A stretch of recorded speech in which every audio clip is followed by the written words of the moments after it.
पहले ताला खोलो। हम हिंदू हैं। भारत माता की जय। मोदी भगवान के मने पड़े भोटेर समय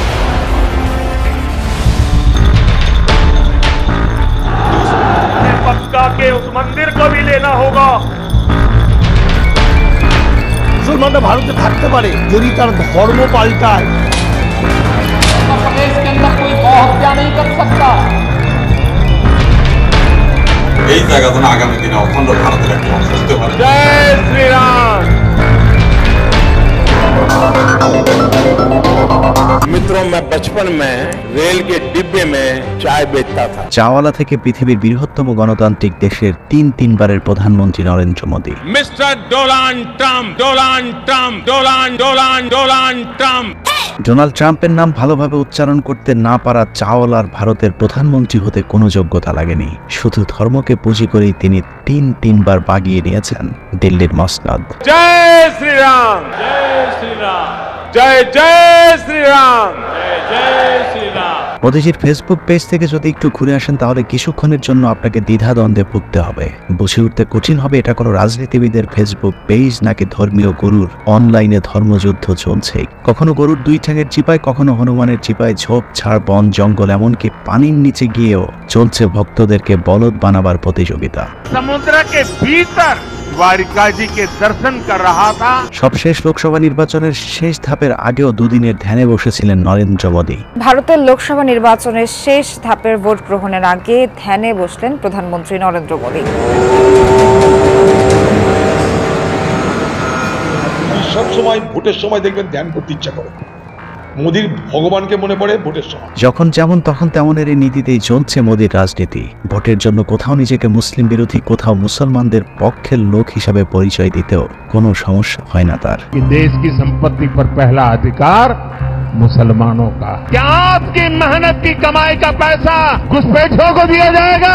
কোথাও নিজেকে বুদ্ধ, খ্রিস্টান, শিখ ভক্ত বলে পরিচয় দিতে দেখা গেছে তার বিভিন্ন বক্তব্যে। भगवान बुद्ध के साथ मेरा एक और संबंध भी है। क्रिश्चियन कम्युनिटी के साथ तो मेरा संबंध कोई नया नहीं। बोहरा समाज के साथ मेरा भी रिश्ता बहुत पुराना। जीवन का एक महत्वपूर्ण कालखंड मैंने आदिवासियों के बीच में बिताया। बलिया से मेरा एक भावुक रिश्ता।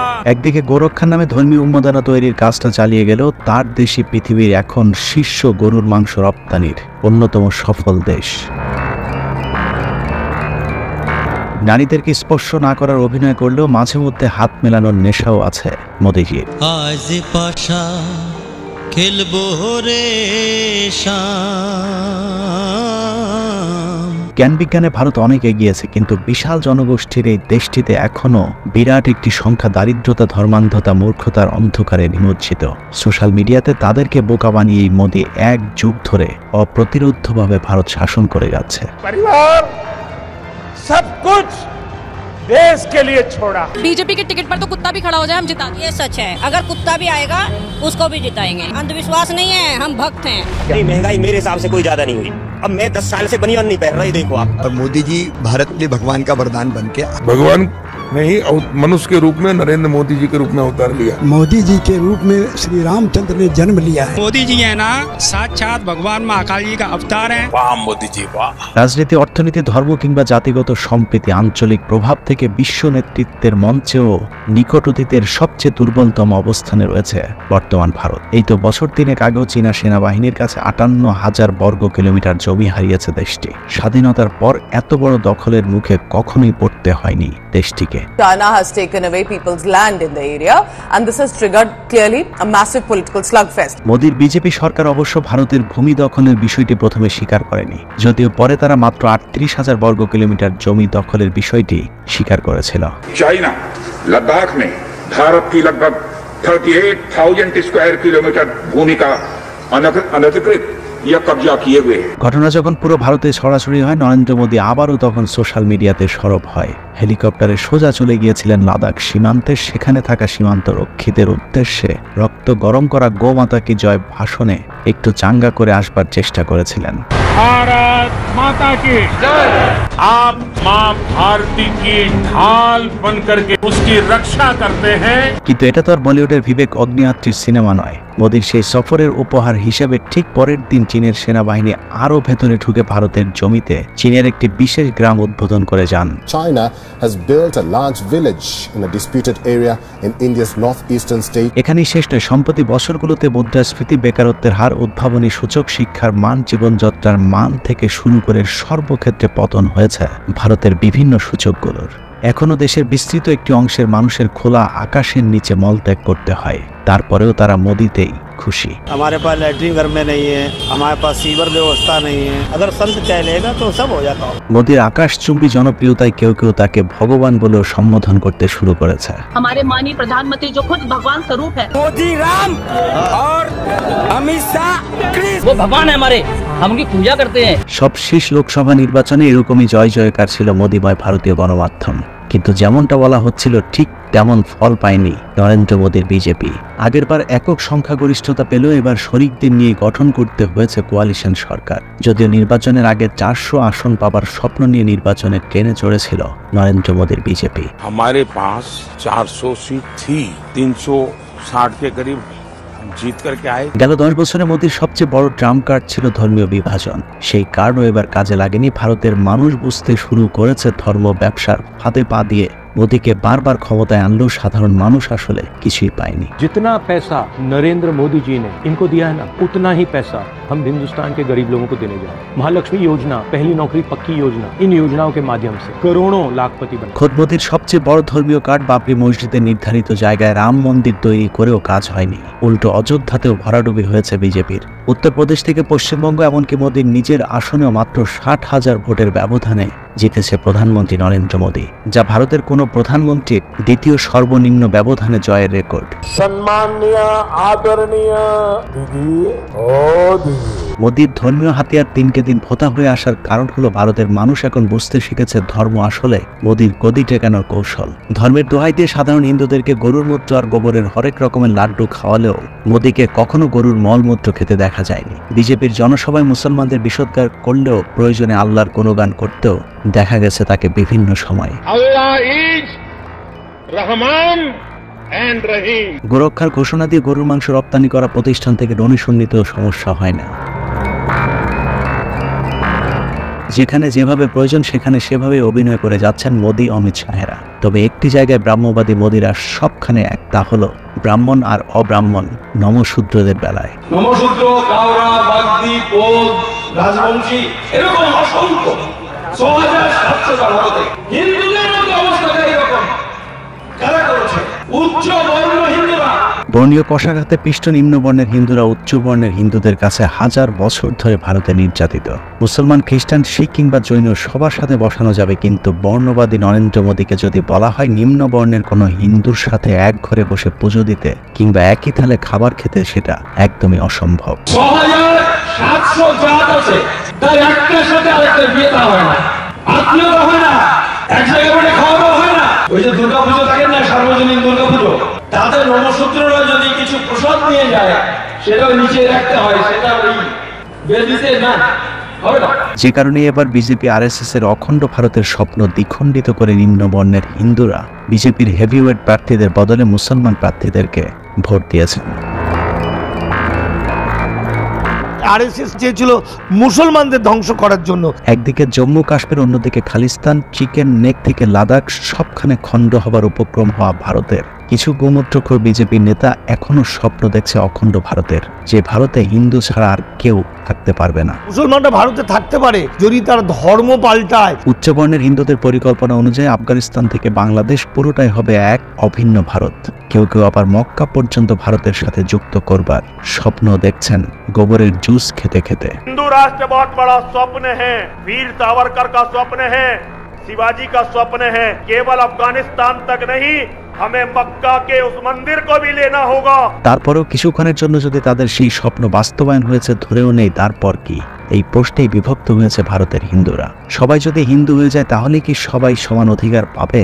না, সব হিন্দুদের নিয়ে গড়া হিন্দুদের স্বপ্নের অখণ্ড ভারতেও থাকবে দুটো শ্রেণী, একটি ব্রাহ্মণ, অন্যটা নমশূদ্র, একটি আর্য, অন্যটি অনার্য, একদল শাসক, অন্য দল শোষিত, একদল প্রভু আর আরেক দল ভৃত্যের মতো।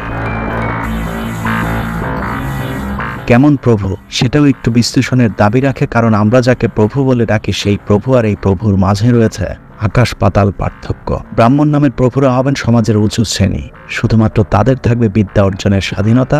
অন্যরা সাধারণ শিক্ষা তো দূরের কথা, নিজেদের ধর্মীয় গ্রন্থ ছুঁয়ে দেখতে পারবে না। সংস্কৃত ভাষায় লেখাপড়া করলে বা সংস্কৃত ভাষায় বললে শূদ্রদের জিভ কাটা হতো, চোখ উপড়ে ফেলা হতো। নমশূদ্রদের অপরাধ হলো যে আমরা শুধু সামাজিক মর্যাদা চাই, উচ্চবর্ণ হিন্দি দিতে চাই।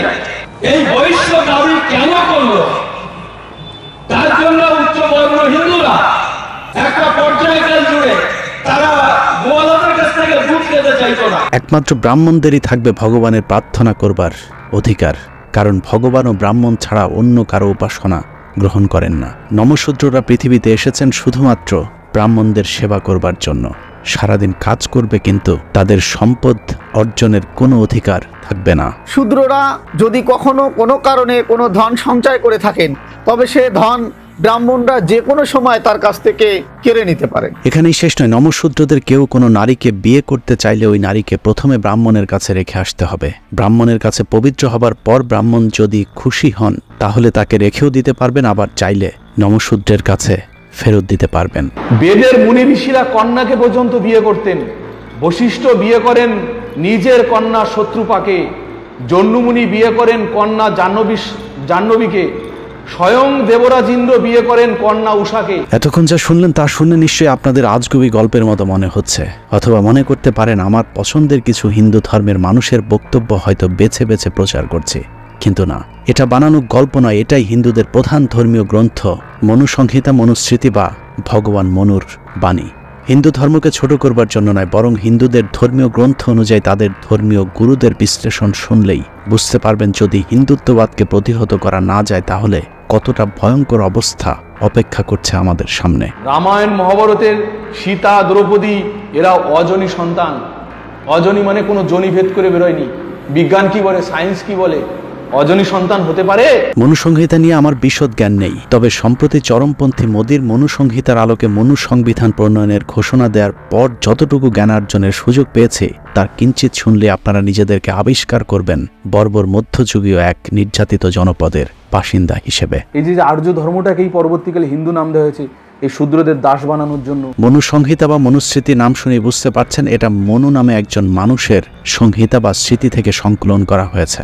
হিন্দুদের বিশ্বাস অনুযায়ী মনু হচ্ছেন একজন ঋষি যার জন্ম হয়েছিল কমপক্ষে খ্রিস্টপূর্ব 2000 সালের আগের কোনো এক সময়ে, যে কারণে মনুসংহিতাকে হিন্দু ধর্মশাস্ত্রের সবচেয়ে প্রাচীনতম একটি ধর্মীয় গ্রন্থ হিসেবে দাবি করা হয়। 12টি অধ্যায় এবং 2683টি শ্লোক নিয়ে গঠিত এই গ্রন্থে মূলত হিন্দুদের জীবন বিধান ও রাষ্ট্র পরিচালনার সম্পর্কে কতিপয় নিয়মনীতি আরোপ করা হয়েছে, আর সেই নিয়মনীতির প্রতিটি পদে পদেই রয়েছে পারিবারিক, সামাজিক ও অর্থনৈতিক বৈষম্য। ভগবান মনু মনুসংহিতায় লিখেছেন শূদ্ররা জন্মই নিয়েছেন ব্রাহ্মণদের দাসত্ব করবার জন্য। মনুসংহিতার প্রথম অধ্যায়ের 31 নম্বর শ্লোকে বলা হয়েছে প্রজাপতি অর্থাৎ প্রজাদের পতি বা ভগবান তার শরীর দ্বিখণ্ডিত করে এক খণ্ডে নারী আরেক খণ্ডে পুরুষ তৈরি করেছেন। সে নারীর গর্ভে জন্ম নেয় এক পুরুষ সন্তান যার নাম বিরাট, আর বিরাটের ঔরসে জন্ম নেয় মনু। অতএব জন্মসূত্রে মনু হলেন ভগবানের নাতি অর্থাৎ ভগবানের বংশধর। সেই হিসেবে তিনি নিজেও নিজেকে ভগবান দাবি করেছেন। একমাত্র তার বংশধরই আর্য বা ব্রাহ্মণ জাতি। ব্রাহ্মণরাই হচ্ছে মনুসংহিতার একমাত্র অনুসারী।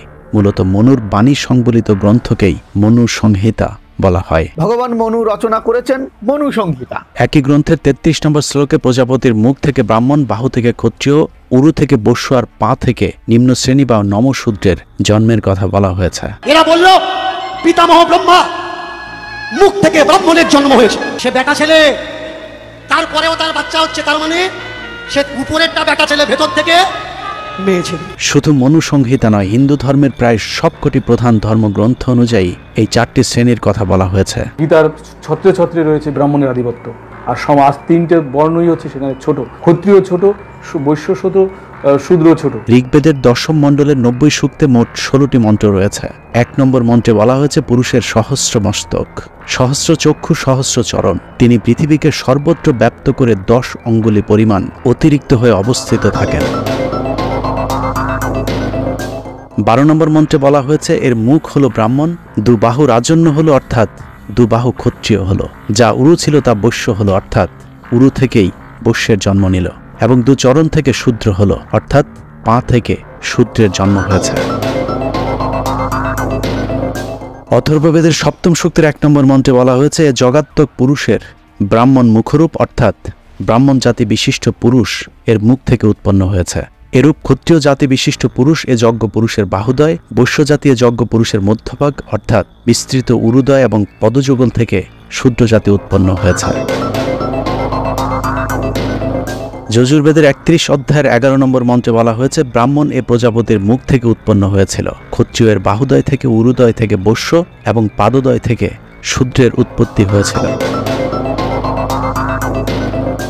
একইভাবে সামবেদেও একই কথা বলা হয়েছে। এভাবে জাত ভেদের কারণে ভারতের হিন্দুরা এ মুহূর্তে প্রায় 650 ভাগে বিভক্ত।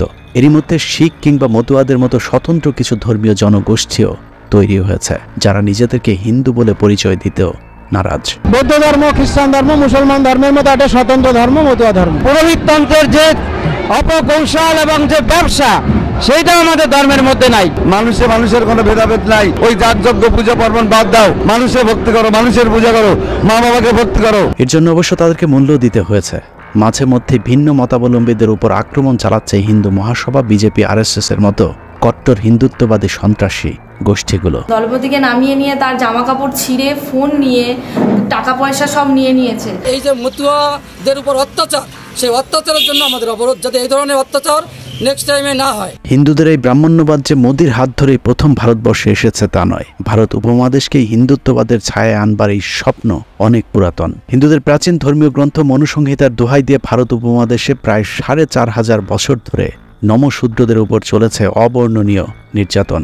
এ কারণে আরবের মুসলমানেরা ভারতে আসার পর তাদের পোশাক, ধর্মীয় রীতিনীতি, ইসলাম ধর্মের সাম্য ও সম্প্রীতির সৌন্দর্য দেখে নমশূদ্ররা ঝাঁকে ঝাঁকে মুসলিম ধর্মে আসতে শুরু করেছিল। বলে রাখা ভালো, মুসলমানেরা আরব থেকে ভারতে এসেছিল ব্যবসার উদ্দেশ্যে, ধর্ম প্রচারের জন্য নয়। অত্যাচারে অতিষ্ঠ হয়ে তখন দেখেছে আমাদের মুসলমান হওয়া ভালো, কেননা মুসলমান হলে তারা তখন বাদশার জাত, রাজার জাত, তাদের উপরে আক্রমণ হচ্ছে না, তখন তারা মুসলমান হয়ে গেছে। তাহলে মুসলমান ব্রাহ্মণরা হয়নি। আরব থেকে মুসলমানেরা যখন এদেশে এসেছিলেন তখন তারা কাউকে জোর করে মুসলমান হতে বাধ্য করেনি, বরং তাদের ধর্মীয় আচার অনুষ্ঠান দেখে হিন্দুরা নিজেরাই মুসলমান ধর্ম গ্রহণ করেছিলেন। মুসলমানদের প্রায় একচ্ছত্র 1000 বছরের শাসন আমলে শক্তি প্রয়োগ করলে একজন হিন্দু ভারতবর্ষে খুঁজে পাওয়া যেত না। খালি ইন্ডিয়া নয়, সারা ওয়ার্ল্ডের ইতিহাস লিখেছে মুসলমানরা। মুসলিম শাসনের এক পর্যায়ে ভারত উপমহাদেশে মনুসংহিতার শাসন বন্ধ হয়ে শুরু হয় মুসলিম শাসন। মুসলমানদের শাসন চালু হলে দীর্ঘদিন ব্রাহ্মণদের ধর্ম ব্যবসা বন্ধ ছিল। এরপর মুসলমান শাসনের অবসান ঘটলে ব্রিটিশ আমলে মনুসংহিতার অনুসারী ব্রাহ্মণরা আবারও শুরু করে হিন্দু রাষ্ট্র গঠনের পরিকল্পনা। নমশূদ্র হিন্দুদের উপর আবারও শুরু হয় অবর্ণনীয় নির্যাতন। হিন্দু ব্রাহ্মণদের শ্রেণী বৈষম্য এমন পর্যায়ে গিয়ে ঠেকেছিল যে শূদ্রদের বাঁচাতে ইংরেজদেরকে শেষ পর্যন্ত বেশ কিছু কঠোর আইন প্রণয়ন করতে হয়েছিল। এর মধ্যে দাসপ্রথা, নরবলি প্রথা, নববধূ শুদ্ধিকরণের মতো মধ্যযুগীয় প্রথা বাতিল করতে রীতিমতো ব্রাহ্মণদের বিরুদ্ধে ইংরেজদেরকে যুদ্ধ করতে হয়েছিল। এই আইনগুলোর দু একটি নিয়ে কিঞ্চিত আলোচনা করলে বোঝা যাবে কতটা ভয়ঙ্কর নির্যাতন চলেছে নিচু বর্ণের হিন্দুদের উপর। 1831 সালে নরবলি প্রথা বাতিল করা হয়। ব্রাহ্মণদের দাবি ছিল কোনো এলাকায় পোকামাকড় কিংবা প্রাকৃতিক দুর্যোগে ক্ষেতের ফসল যদি নষ্ট হতে থাকে তাহলে ওই এলাকার শূদ্রদের মধ্য থেকে একজন পুরুষকে বলি দিতে হবে। এছাড়া নমশূদ্রদের ঘরে যদি প্রথম পুত্র সন্তান জন্ম নিত তাহলে তাকে বলি দিতে হতো। মূলত ব্রাহ্মণদের এই চালাকির উদ্দেশ্য ছিল নমশূদ্রদের ঘরে যেন পুরুষের সংখ্যা বাড়তে না পারে, কারণ ব্রাহ্মণদের চেয়ে যদি শূদ্রদের পুরুষের সংখ্যা বেশি হয়ে যায় তাহলে হয়তো তারা বিদ্রোহ করে বসতে পারে। তাদের এই চালাকি বুঝতে পেরে ইংরেজরা আইন করে তাদের এই ভয়ঙ্কর প্রথা বন্ধ করেন। 1819 সালের আগ পর্যন্ত হিন্দু সমাজে এক ভয়াবহ প্রথার প্রচলন ছিল। নমশূদ্ররা কেউ বিয়ে করলে তাদের স্ত্রীদেরকে প্রথম কয়েক রাত ব্রাহ্মণ ঠাকুরদের কাছে রেখে আসতে হতো। ব্রাহ্মণদের দাবি ছিল নমশূদ্র ঘরের মেয়েদেরকে বিষমুক্ত করবার জন্য প্রথমে ব্রাহ্মণ ঠাকুরদের কাছে থাকতে হবে। বিষমুক্ত হবার পর তাদেরকে ঠাকুর চাইলে নমশূদ্রদের ঘরে ফেরত পাঠাবে। 1819 সালের ব্রিটিশ শাসন আইন অধিনিয়ম 7 দ্বারা নববধূ শুদ্ধিকরণ প্রথা বাতিল করা হয়। তবে ব্রিটিশরা আইন করে এই প্রথা বন্ধ করলেও হিন্দু ব্রাহ্মণরা তাদের এই আইনের বিরুদ্ধে সশস্ত্র বিপ্লব শুরু করে। এর মধ্যে পাঞ্জাবের লালা লাজপত রায়, মহারাষ্ট্রের বাল গঙ্গাধর তিলক এবং বাংলার বিপিন চন্দ্র পাল, এই 3 কট্টর হিন্দুত্ববাদী নেতার নেতৃত্বে শুরু হয় চরমপন্থী লাল বাল পাল আন্দোলন। এছাড়া কট্টরপন্থী এসব হিন্দু নেতাদের নেতৃত্বে ভারতে গণেশ উৎসব, গোরক্ষা সমিতি, শিবাজি উৎসবের মতো ধর্মবিদ্বেষী কার্যক্রম শুরু হয়। 1880 সাল থেকে 1890 সাল পর্যন্ত 10 বছরে গোরক্ষা আন্দোলনের নামে ভারতে অন্তত 1.5 লাখ মুসলমানকে হত্যা করা হয়। এসব আন্দোলনের মাধ্যমে শুধু যে পুরাতন কুসংস্কারকে ফেরত আনতে চেয়েছে তা নয়, ব্রাহ্মণরা ভয়ঙ্কর আরেকটি আন্দোলন শুরু করেছিল যার নাম শুদ্ধি আন্দোলন। 1892 সালে শুদ্ধি আন্দোলনের মাধ্যমে শুরু হয় মুসলমান ও শিখদেরকে আবারও হিন্দু ধর্ম গ্রহণ করতে বাধ্য করা। বিশেষ করে মুসলমানদের উপরে শুরু হয় ব্যাপক হত্যাযজ্ঞ। ইদানিং আবারও ঘুরে ফিরে আসতে শুরু করেছে লালবাল পালদের গণেশ উৎসব, শিবাজি উৎসব, গোরক্ষা আন্দোলন। বিশেষ করে শুদ্ধি আন্দোলনের উপর খুব বেশি জোর দিচ্ছে বিজেপি, আরএসএস এর মতো হিন্দুত্ববাদী সংগঠনগুলো। শুদ্ধি আন্দোলন মানে রাম রাজত্বে শুধুই রাম ভক্তরা ছিল এবং তারাই থাকবে। কট্টর হিন্দুদের দাবি এখানে অন্য ধর্মের যারা আছেন তারা সবাই একসময় হিন্দু ছিল, অতএব তাদেরকে আবারও হিন্দু ধর্মে ফিরে আসতে হবে। এই আন্দোলনগুলোতে হিন্দুরা কতটা হিংস্র রূপ ধারণ করতে পারে এরই মধ্যে ভারতের মুসলমানেরা তা দেখতে শুরু করেছে। বিজেপি, আরএসএস, হিন্দু মহাজোটের মতো কট্টর হিন্দুত্ববাদী সংগঠনগুলোর অত্যাচারে গুজরাট এবং উত্তরপ্রদেশ রাজ্য দুটিতে মুসলমানদের বসবাস করাই এখন কঠিন হয়ে পড়েছে। রোজ আমাদের একটু একটু করে মারছে, সরকার আমাদের দম বন্ধ করে রেখেছে। গত 5 বছর ধরে এসব সহ্য করে আসছি, এখন তো আরো বেশি বেশি করে হয়রানি হবে।